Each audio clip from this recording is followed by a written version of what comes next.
السلام علیکم ناظرین، آج ایک نئے ویلاگ کے ساتھ حاضر خدمت ہوں۔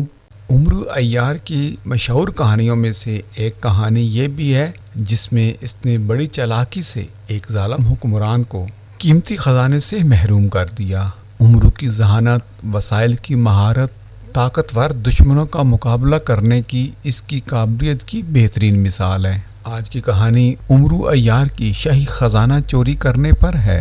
دور دراز کے ایک ملک میں ایک ظالم اور جابر بادشاہ تھا جس نے رعایا پر بڑی بے رحمی سے ٹیکس لگا کر اور غریبوں کی زمینوں پر قبضہ کر کے بہت دولت اکٹھی کی تھی۔ یہ بادشاہ دولت مند ہونے کے ساتھ ساتھ بے حد بے وقوف بھی تھا اور اس نے اپنے خزانے محل کے اندر ایک ناقابل تسخیر تجوری میں محفوظ کر رکھے تھے۔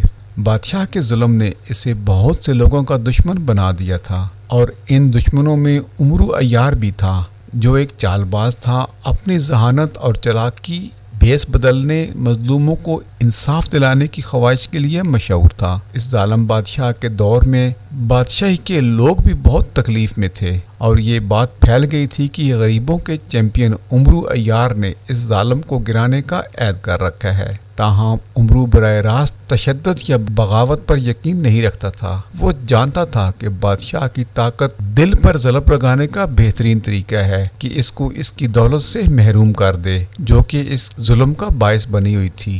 عمرو عیار نے خزانہ چوری کرنے کا منصوبہ بنایا۔ عمرو عیار نے بادشاہ کے محل کی ترتیب کا بغور مطالعہ کیا، محافظوں کی نقل و حرکت کا مشاہدہ کیا اور بادشاہ کے محل کے اندر موجود مختلف خفیہ راستوں کو سیکھا۔ بادشاہ کے خزانے کو سخت حفاظتی حصار میں بند کر رکھا تھا، لیکن عمرو جانتا تھا کہ صرف وحشیانہ طاقت رسائی حاصل کرنے کے لیے کافی نہیں ہوتی، اسے بھیس بدلنے، دھوکہ دینے، ہیرا پھیری کی اپنی مہارتوں پر بھروسہ کرنے کی بھی ضرورت ہے۔ اپنے منصوبے کو عملی جامہ پہنانے کے لیے عمرو نے ایک دولت مند غیر ملکی تاجر کے طور پر سامنے آنے کا فیصلہ کیا۔ اس نے سنا تھا کہ بادشاہ ہمیشہ دور دراز کے ممالک سے نایاب خزانے اور سامان حاصل کرنے کے لیے بے چین رہتا ہے، اس لیے وہ جانتا تھا کہ شاہی دربار میں داخل ہونے کا یہی اس کے لیے بہترین موقع ہوگا۔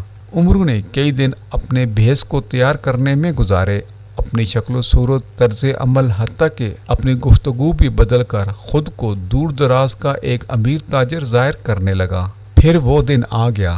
عمرو نے خود کو شاہی محل کے دروازے پر پیش کیا اور اپنے ساتھ غیر ملکی اشیاء کے بھرے ہوئے کئی ڈبے لے کر آیا، وہ چیزیں جن کے بارے میں وہ جانتا تھا کہ یہ بادشاہ کے دلچسپی کا باعث بنیں گی۔ گیٹ پر موجود محافظوں نے منافق کی صلاحیت کو پہچانتے ہوئے اسے بغیر کسی شک شبہ کے محل میں داخل ہونے دیا۔ محل میں داخل ہونے کے بعد اب عمرو نے بادشاہ کا اعتماد حاصل کرنا تھا۔ ایک بار اندر جانے کے بعد عمرو کا بادشاہ سے تعارف کروایا گیا اور بادشاہ جو فوری طور پر اس کے غیر ملکی سامان کی طرف متوجہ ہو گیا جس کے بارے میں عمرو نے دعویٰ کیا تھا کہ عمرو غیر ملکی تاجر ہے، اور عمرو جانتا تھا کہ بادشاہ کی چاپلوسی کر کے اسے زیر کیا جا سکتا ہے۔